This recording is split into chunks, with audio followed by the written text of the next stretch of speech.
Toshkent tumani axborot kutubxona markazi Baxtli hayot sari kitobini tavsiya etamiz. Har bir inson farovon hayot kechirishni, oilasi tinch, ishlari unumli, sog'lig'i mustahkam bo'lishini istaydi.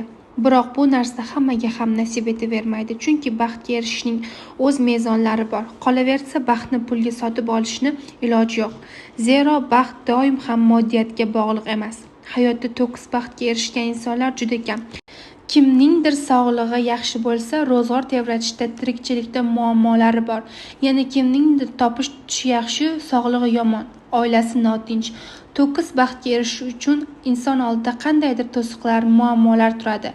Ularni yechish uchun yetarli ilm, ko'nikma, hayotiy tajriba talab etiladi. Qo'lingizdagi Baxtli hayot sari kitobidan qalb xotirjamligi, oilaviy totuvlik, sog'lik, salomatlik haqidagi ma'lumotlar o'rin olgan. Jumladan, oila qurish arafasida turgan yoshlarga foydali maslahatlar berilgan.